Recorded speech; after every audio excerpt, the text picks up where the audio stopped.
사랑하는 남자가 한국에 살기 때문에 그렇게 목숨을 건 거예요. 저희랑 거의 흡사하거든요. 남편이 깜짝 놀래가지고 저한테 정말 놀래서 연애하는 집에 안 들어온 적도 있어요. 안녕하세요. 반갑습니다. 저는 청진에서 온 북한댁입니다. 네, 저는 이제 결혼한 지는 벌써 15년째 돼가고 있는 주부예요. 저희 남편은요, 지금 현재 대한민국을 지키고 있는 현역 군인이고요. 저는 최전방에 살고 있는 군인 가족입니다. 저는 이제 결혼을 해서 여기 대한민국에 입국을 했고, 바로 최전방으로 불시착한 그런 사랑의 불시착 현실판이거든요. 그러니까 대한민국 군인하고 연애를 해서 그래서 이쪽으로 온 사례이기 때문에 처음에 사실은 좀 놀라실 분들도 계실 것 같아요. 저는 저희 남편이랑 살 때 전혀 이질감을 못 느꼈어요. 대부분 다 느낀다고 하는데 저희는 정말 못 느꼈던 게, 일단 남편이 군인이라서 명령조로 말투를 이야기를 하는 거예요. 근데 대한민국에서 보면은 거의 명령조로 하는 남자들이 없지 않나요? 근데 저는 이제 북한에서 살면서 저희 할아버지나 아버지나 삼촌들이 다 그렇게 명령식으로 이야기를 했기 때문에 거기에 익숙하게 살아가지고 대한민국 남자들 다 그렇게 명령하는 줄 알았어요. 그래서 전혀 이제 이질감이 없이 그게 당연하다 생각하면서 동질감을 느끼면서 산 거예요. 정말 낯설지가 않네 와 이러면서 그렇게 살았거든요. 그리고 제가 또 이제 관사에서 사니까 대부분의 남자들이 그쪽엔 다 그래요. 잘 살았다고 말씀드리고 싶네요. 오늘은 북한 처녀와 남한 군인의 현실판 사랑의 불시착에 강한 러브스토리를 말씀드리겠습니다. 제가 이제 중국에서 6년 동안 사회생활을 했었다고 했잖아요. 그때 이제 산동성에 있는 칭다오라고 해가지고 거기에서 한국 기업에서 일을 했어요. 근데 저는 여기로 말하면 싸이월드 세대거든요. 싸이월드 감성 아시죠? 싸이월드 세대였고, 또 그리고 MSN 메신저, 그때 이렇게 파란 모양의 메신저가 있을 때 그때 남편을 그 메신저에서 알게 된 거예요. 처음에는 이제 저랑 같이 회사에서 일을 하던 친구가 채팅을 하는 한국 남자가 있는데 재미없다 이런 식으로 얘기해가지고, 또 저는 이제 그때는 그런 이렇게 인터넷으로 뭔가를 할 수 있다라는 거, 대화한다 이런 걸 몰랐거든요. 근데 이제 너 이 사람하고 한번 대화해볼래? 이러길래 그래? 한국 남자야? 이렇게 얘기를 하는 거예요. 그러냐고. 그래서 제가 또 한국 기업에서 일을 했고, 그때는 타자도 좀 잘 치웠고 이러니까 알았어 하고, 이제 사실은 저희 남편은 친구한테 말을 건 거예요. 저기요? 하고 이렇게 네, 친구 괜찮나요? 뭐 이랬는데 친구가 저한테 이제 소개를 시켜준 거죠. 그래서 남편이랑 이제 그때부터 인터넷으로 서로 알아가게 된 겁니다. 처음부터 아예 그냥 얘기를 하더라고요. 대한민국 군인이다 이렇게 얘기를 해서 깜짝 놀랐어요. 뭐? 군인? 네. 그런데 이제 제가 회사에서 일을 할 때도 누구에게도 북한에서 왔다 말을 안 했기 때문에 표현을 못하고 뭐야? 이렇게 속으로만 아주 깜짝 놀랐죠. 저희는 이제 인터넷으로만 계속 연락을 했어요. 왜냐하면 남편은 군인이고 저는 또 중국에서 숨어 지내는 탈북민이었기 때문에 서로 이렇게 만날 수 있는 그런 관계가 아니었거든요. 그리고 솔직히 말씀드리면 연애할 때는 제가 탈북민이라는 말을 안 했어요. 북한 여자라는 말을 안 하고 그냥 중국 사람이다 이렇게만 하고, 그냥 그래요? 뭐 이렇게 친구처럼 알아가는 그런 정도로만 했다가 어느 날 갑자기 남편이 이제 프로포즈를 하는 거예요. 인터넷으로 한 2년 넘었을 쯤에 프로포즈를 하는데, 이제 나 너랑 결혼하고 싶어 이러는데, 뭐지?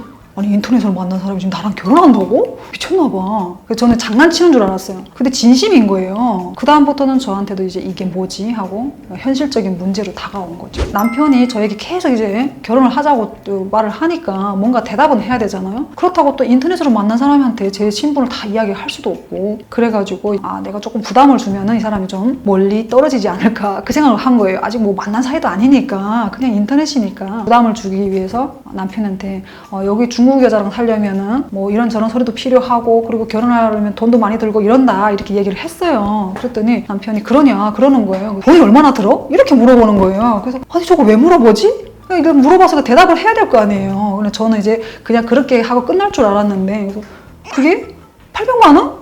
이렇게 얘기를 해버렸거든요. 근데 남편이 그 돈을 내가 보낼 테니 너는 그럼 결혼 준비만 해 이렇게 된 거예요. 그때는 한 번도 저를 만난 적도 없고, 저희는 서로 이제 그냥 인터넷으로만 알고 지낸 사이라서 남편하고 직접적으로 뭐 손을 잡아보거나 이런 적이 없었거든요. 근데 800만 원을 보내준다고? 그랬더니 그래 내가 보내줄 거니까 자기는 그냥 결혼 준비만 해. 그러면 나랑 결혼할 수 있는 거잖아. 이렇게 얘기를 하는 거예요. 그래서 이게 뭐지? 북한에서 온 탈북민이잖아요. 그러다 보니까 그 신분에 대한 불안감이 있었기 때문에 그걸 내가 어떻게 결혼을 해? 대한민국이 탈북민들을 국민으로 받아준다는 걸 전혀 모르고 있었기 때문에 아니 야, 이 사람이랑 어떻게 결혼하냐 이렇게 된 거예요. 그런데 어쨌든 결정적으로는 2년 반 동안 남편이 저에게 보여줬던 건 진실한 모습이었고, 왠지 이 사람에게 내가 가면은 행복할 것 같고, 그리고 목숨 걸 가치가 있겠다 이 생각을 해서 이제 그때부터 여권을 여건을 만들고 결혼 준비를 하게 된 거죠. 그때 이제 저희가 남편이 그렇게 프로포즈하고 그러고 나서 이제 제가 그 프로포즈를 받고 나서 남편이 처음으로 결혼하기 위해서 결혼식을 해야 되잖아요. 그런 결혼식을 하기 위해서 중국으로 나온 거예요. 네, 그래서 남편도 부대에다가 저 이제 중국에 가서 결혼합니다 이러고 중국으로 처음 나온 거고 저도 이제 대한민국 남자라고 해가지고 처음 본 거예요. 네, 그래서 서로 둘 다 처음 만나가지고 첫날 밤을 보내고 결혼식도 하고 네, 그랬거든요. 근데 그 전에 이미 저희는 인터넷으로 2년 반이라는 시간을 서로에 대해서 계속 알아가고 물어보고 그리고 또 이렇게 그때는 웹캠이라는 걸 해서 볼 수가 있었어요. 얼굴을. 네, 그렇게 또 보고 그리고 또 전화로 국제전화로 엄청 많이 했거든요. 남편이. 그래서 한 달에 전화비가 그때 50만 원이 나왔다는 거예요. 저는 몰랐는데 그리고 저희는 이제 메일을 많이 주고받고 이렇게 해가지고 좀 그런 인터넷 사랑이 이미 많이 싹튼 상태라 그때 처음 이제 심양의 국제공항에서 남편을 처음 본 거죠. 좀 깜짝 놀랐어요. 대한민국 남자 이렇게 생겼구나. 네, 그래서 저희 이제 그렇게 만나서 첫날 밤을 보내고 그리고 이제 정말로 이제 남편에게 가기 위한 준비를 그때부터 한 거죠. 저희가 거기서 이제 결혼을 하잖아요. 그러면은 그 결혼 비자라는 거를 받고 이제 들어오거든요. 그런데 제 그 호적은 공항국에서 직접 돈을 주고 만든 거라서 사실상 가짜는 아니었어요. 저는 가짜지만 네, 그 신분상으로 봤을 때는 서류상으로는 가짜가 아니었기 때문에 제가 이제 그 여권을 만들어야 되잖아요. 일단은 그 여권을 만들기 위해서 국민등록증을 들고 중국의 신분증을 들고 공항국에 가야 되는 거예요. 저는 그걸 브로커를 통한 것도 아니고 중국 사람들이 하는 것처럼 다 그 절차대로 합법적으로 그 순서를 밟아가지고 여권 받으러 간 거예요. 가서 뭐 그 공항국에 가가지고 신분증 그 여권을 만들기 위해 가지고 여권 사진도 찍고 그 공항국 앞에서 직접 이제 물어보는 거 다 거기는 신문을 해. 이렇게 뭐 어디서 태어났고 뭘 하고 다 물어보거든요. 그걸 이제 다 중국말로 하는 거예요. 근데 갑자기 이 이야기 하는데 막 살이 떨려. 근데 이제 이렇게 앞에서 막 물어보잖아요. 정말 너무 그 심장이 막 벌렁거리는 거예요. 왜냐면 그걸 만들다가 제가 뭔가를 말 잘못하면은 그 공항국 직원이 저를 바로 거기서 이렇게 잡을 수 있기 때문에 그런 모험을 이제 대한민국 국민하고 살기 위해서 그 사랑하는 남자가 한국에 살기 때문에 그렇게 목숨을 건 거예요. 그래서 이제 저는 이제 거기에서 브로커가 아닌 공항국에서 발급해준 여권을 가지고 대한민국에 또 비자를 발급받았어요. 근데 대한민국 그 중국 여권이 나오면은 그 남편이 서류를 보내주거든요. 그 서류를 받아가지고 제가 이제 또 결혼해서 가는 결혼 비자를 받아야 돼요. 근데 대한민국 영사관에서 저한테 이제 위장 결혼이라고 비자를 발급을 안 해주는 거예요. 근데 그게 그럴 수밖에 없는 게 이제 그 결혼을 하면은 그거에 관련된 서류를 다 제출을 해야 돼요. 어느 만큼 알았고 언제 결혼식을 했고 뭐 이런 게 있는데 저희가 남편이 이제 2년 반 동안 저랑 만나긴 했지만 인터넷이라는 거밖에 없고 실제로 만난 거는 열흘밖에 없는데 그 열흘 안에 만나서 결혼식도 하고 첫날 밤도 보냈다고 하니까 안 믿는 거예요.